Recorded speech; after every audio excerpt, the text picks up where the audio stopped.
Kagulat World, habang marami ang nag-aakalang kailangan pang lumusot ni Alexandra Ayala sa mabagsik na qualifying rounds ng Berlin Tennis Open, isang malaking balita ang biglang sumabog ngayong araw. Official na. Nakatanggap si Alex ng main draw wildcard para sa 2026 Vanda Pharmaceuticals Berlin Tennis Open, isa sa pinakamalakas na WTA 500 tournaments sa buong grass court season. Ibig sabihin, hindi na niya kailangang makipagsiksikan sa qualifiers. Diretso siyang sasabak laban sa ilan sa pinakamalalakas na manlalaro sa mundo. At dito lalo pang naging nakakagulat ang sitwasyon. Ayon sa mga tennis insiders at tournament updates, inaasahang lalahok sa Berlin ang siyam sa kasalukuyang top 10 players ng WTA. Ibig sabihin, isa ito sa pinakamalalim at pinakamahirap na draw bago ang Wimbledon. Pero sa halip na magsimula sa ibaba, binigyan si Alex ng pagkakataong magsimula agad sa pangunahing entablado.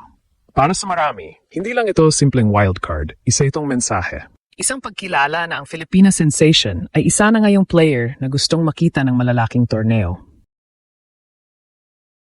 Matapos ang kanyang mga breakout performances ngayong season at ang kanyang pag-akyat sa world rankings, nagsisimula ng makita ng tennis world ang potensyal na matagal ng nakikita ng mga Pilipino. At higit sa lahat, malaking tulong ito sa kanyang paghahanda para sa Wimbledon. Mas maraming pahinga. Mas maraming oras para mag-adjust sa grass. At mas malaking pagkakataon para makalikom ng ranking points.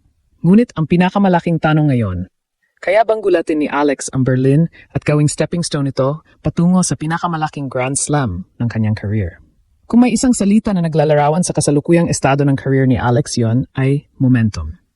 Sa nakalipas na mga buwan, unti-unting nababago ang tingin ng international tennis community sa batang Pinay star. Noong una, marami ang tumitingin sa kanya bilang isang promising junior champion. Pagkatapos, naging rising prospect. At ngayon, parami ang naniniwalang kaya niyang maging regular contender sa pinakamalalaking torneo sa mundo. Kaya naman hindi napagtataka kung bakit naging malaking usapan ang wildcard na ito para sa Berlin. Karaniwan, ang mga wildcard ay binibigay sa mga player na may malaking potensyal, local favorites, o mga manlalarong gustong makita ng organizers sa kanilang event. Sa kaso ni Alex, malinaw na hindi ito aksidente. Ang Berlin Tennis Open ay isa sa pinakamahalagang preparatory tournaments bago ang Wimbledon. Dito nagsasama-sama ang elite players upang hasain ang kanilang laro sa damuhan. At ngayong kasama na si Alex sa main draw, magkakaroon siya ng pagkakataong makasagupa ang ilan sa pinakamahuhusay na pangalan sa women's tennis. Napakalaking benepisyo nito. Kung dumaan siya sa qualifiers, posibleng 2 o 3 mahihirap na laban agad ang kanyang pagdaanan bago pa makarating sa main draw. Bukod sa pagod, may dagdag na panganib pa ng injury. Ngayon, mawawala ang problemang iyon. Makakapag-focus siya sa training. Makakapag-adjust siya sa kondisyon ng courts. At higit sa lahat, makakapagplano siya ng mas maayos laban sa kanyang magiging unang kalaban. Marami ring fans ang agad na nag-react sa social media. May ilan na nagsabing ito raw ang pinakamagandang balita pagkatapos ng kanyang Queen's Club campaign. Ang iba naman ay naniniwalang ito ang eksaktong tulak na kailangan niya bago ang Wimbledon. May mga nagbiro pa nga na nagiging must-watch player na si Alex sa mata ng mga tournament organizers. At kung titingnan ang kanyang trajectory, may punto sila. Hindi basta-basta nakakakuha ng main draw wildcard sa isang event na puno ng top 10 players. Kailangan may dahilan, kailangan may marketability, kailangan may resulta. At higit sa lahat, kailangan may paniniwala ang organizers na kaya mong magbigay ng exciting matches para sa fans. Kaya habang ang iba ay nakatingin lamang sa wildcard bilang simpleng entry pass, para sa marami itong simbolo ng mas malaking pagbabago.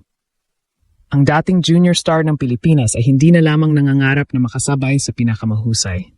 Unti-unti na siyang iniimbitahan upang makipagsabayan mismo sa kanila. At dito nagsisimula ang susunod na kabanata ng kanyang grass court journey. Ngayon, dito lalo nagiging interesante ang sitwasyon ni Alex. Dahil ang wildcard na ito ay hindi lamang tungkol sa pagpasok sa Berlin Tennis Open. Ang totoong laban ay Wimbledon. Sa bawat ranking point na maaring makuha ni Alex sa Berlin, mas lumalakas ang kanyang sansang umangat pa sa WTA rankings bago magsimula ang pinaka-prestihiyosong torneo sa tennis. At alam ng mga eksperto kung gaano kahalaga iyon. Kapag mas mataas ang ranking mo, mas maganda ang puwesto mo sa draw. Mas maliit ang posibilidad na agad mong makabangga ang mga pinakamalakas na manlalaro sa unang mga rounds. At para sa isang racing star tulad ni Alex, napakahalaga ng bawat maliit na advantage. Kaya hindi nakapagtataka kung bakit maraming fans ang nagsasabing ang wildcard na ito ay parang bonus gift mula sa tennis gods. Sa halip na gumastos ng enerhiya sa qualifiers, lahat ng kanyang lakas ay maaari na niyang ilaan sa mismong mind draw. Ngunit huwag nating kalimutan kung gaano kabagsik ang torneo na kanyang papasukin. Berlin is not just another WTA event. Ito ay isa sa mga pinaka-prestihiyosong grass tournaments sa buong tour. Dito madalas sumabak ang mga Grand Slam champions, dating world number ones at mga kasalukuyang top 10 stars. Parang sa basketball, hindi ito simpleng regular season game. Parang bigla kang inilagay sa playoff atmosphere bago pa magsimula ang championship. At dito masusubok kung gaano nakalaki ang inilago ng laro ni Alex. Handa na ba siyang makipagpalitan ng rally laban sa mga elite servers? Handa na ba siyang humarap sa mga veteranong eksperto sa grass courts? Handa na ba siyang patunayan na ang kanyang mga nakaraang tagumpay ay hindi aksidente, kundi simula ng mas malaking pag-angat? Ito ang mga tanong na sasagutin ng Berlin. Ngunit may isang bagay na kapansin-pansin. Habang lumalakas ang kompetisyon, mas lalo ring lumalakas ang kumpiyansa ng batang Pinay. Sa bawat tournament na kanyang nilalaruan, mas nagiging agresibo ang kanyang baseline game. Mas nagiging matapang ang kanyang shot selection. Mas nagiging komportable siya sa pinakamalaking entablado. At iyon marahil ang dahilan kung bakit napapansin na siya ng buong tennis world. Hindi na lamang siya ang dating junior champion mula sa Pilipinas. Hindi na lamang siya ang promising prospect mula sa Rafa Nadal Academy. Unti-unti siyang nagiging isa sa mga pinakakapanabik panoorin na batang manlalaro sa women's tennis. Kaya ngayong opisyal ng nasa Berlin main draw si Alex, hindi lamang ranking points ang nakataya. Hindi lamang Wimbledon preparation ang pinag-usapan. Ang nakataya rito ay reputasyon, momento, at ang pagkakataong patunayan sa buong mundo na ang susunod na malaking pangalan sa tennis ay maaring manggaling mismo sa Pilipinas. At kung magawa niyang makapagtala ng isa o dalawang malaking upset sa Berlin, posibleng hindi na lamang wildcard story ang pinag-uusapan natin.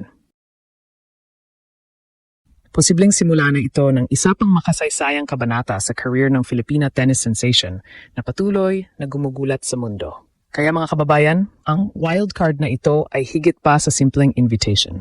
Isa itong malinaw na senyales na si Alex ay unti-unti nang kinikilala bilang isa sa mga bagong mukha ng world tennis. Sa Berlin, haharap siya sa pinakamahihirap na hamon ng kanyang grass court season. Ngunit kasabay nito ang pinakamalaking oportunidad upang makalikom ng ranking points, makakuha ng mahalagang karanasan at magdala ng momentum papuntang Wimbledon. At kung may natutunan tayo sa mga nakaraang buwan, huwag kailanman maliitin si Alex. Dahil sa bawat pagkakataong sinasabing mahirap ang kanyang misyon, doon siya mas lalo nakagagawa ng sorpresa. At ngayong nasa Berlin, na ang kanyang susunod na laban, isang tanong ang gustong masagot ng buong Pilipinas. Ito na kaya ang tournament na magtutulak kay Alex patungo sa susunod na antas ng kanyang makasaysayang pag-angat.